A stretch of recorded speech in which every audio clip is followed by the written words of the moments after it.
समय का महत्व। समय निरंतर गतिशील है। यह कभी किसी के लिए रुकता नहीं है। इसलिए सभी चाहते हैं कि समय का सदुपयोग किया जाए और वे सभी कार्य समय पर पूरे कर लिए जाएं, जिन्हें करने की इच्छा मन में है। इसके लिए समय के महत्व पर ध्यान देना होगा। हमें अपने सभी कार्य समय सारणी बनाकर उसके अनुरूप करने होंगे।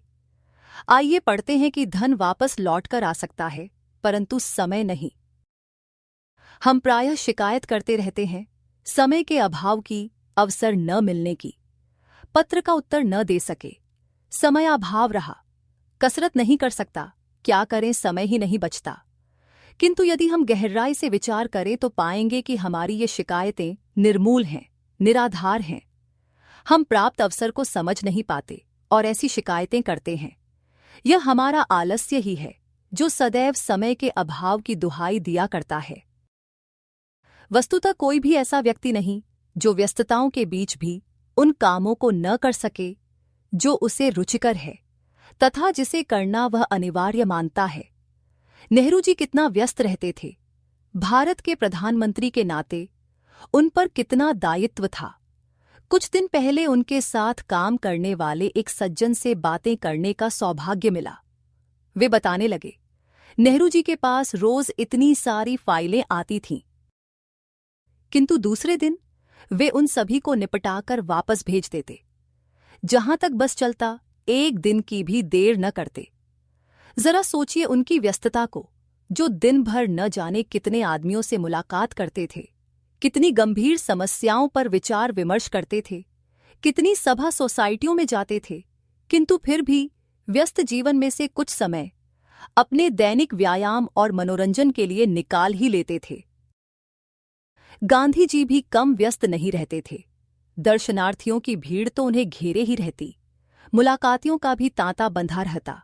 देश विदेश में अनेक पेचीदा मामलों पर विचार विनिमय होता, अखबारों के लिए लेख लिखे जाते, किंतु फिर भी न तो गांधी जी के प्रार्थना सभा के समय में हेर फेर होता और न उनके प्रातः भ्रमण में ही बाधा आती थी। यही नहीं, दुनिया के कोने कोने से भेजे गए पत्रों का जवाब भी वे अक्सर हाथ से ही लिखकर देते थे।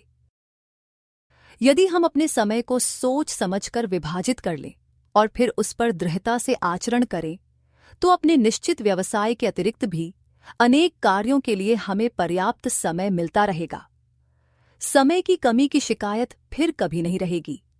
हाँ, इसके लिए हमें सतत सचेष्ट और जागरूक अवश्य रहना पड़ेगा। किसी ने ठीक ही कहा है, समय धन के समान है, अतः सावधानी और सतर्कता से हम अपने धन का हिसाब तो रखें, पर सन के हिसाब में थोड़ी ज्यादा ही सावधानी बरतें। कारण, धन तो आता जाता रहता है, किंतु गया समय फिर वापस नहीं आता। समय का बजट बनाना जिसने सीख लिया, उसने जीने की कला सीख ली, सुख और समृद्धि के भंडार की कुंजी प्राप्त कर ली। समय विभाजन के अनुसार काम करने पर हम देखेंगे कि जीवन की व्यस्तता के बीच भी कितनी निश्चिंतता आ जाती है। सभी काम सुचारू रूप से निश्चित समय पर अनायास होते चलते हैं। कसरत के लिए समय निकल जाता है, आध्यात्मिक मनन चिंतन के लिए भी और पठन पाठन के लिए भी। यही नहीं, अपने व्यवसाय में भी हम पहले से कहीं अधिक कुशल, कहीं अधिक सक्षम बन जाते हैं। सारा उतावलापन, सारी परेशानी न जाने कहाँ काफूर हो जाती है। हम जीवन में क्या चाहते हैं? सुख, समृद्धि, शांति, यही न, किंतु ये चीजें तभी मिल सकती हैं जब हम इनको पाने का निरंतर प्रयास करते चलें। यदि हम व्यायाम के लिए, चिंतन के लिए, अध्ययन के लिए समय नहीं निकाल पाएंगे तो हमारा तन मन कैसे स्वस्थ और सबल बन सकेगा? विषम परिस्थितियों में भी हम अपना समय विभाजन जितना शीघ्र कर लें उतना ही अच्छा रहेगा, क्योंकि समय और लहरें किसी की प्रतीक्षा में खड़ी नहीं रहती। वयस्कों की अपेक्षा विद्यार्थियों के लिए समय पालन का कई कारणों से अधिक महत्व है। विद्यार्थियों को एक लंबा जीवन जीना है और सफलता की ऊंची से ऊंची मंजिलें तय करनी हैं। दूसरी बात यह है कि विद्यार्थी जीवन में जो आदतें पड़ जाती हैं वे जीवन पर्यंत बनी रहती हैं।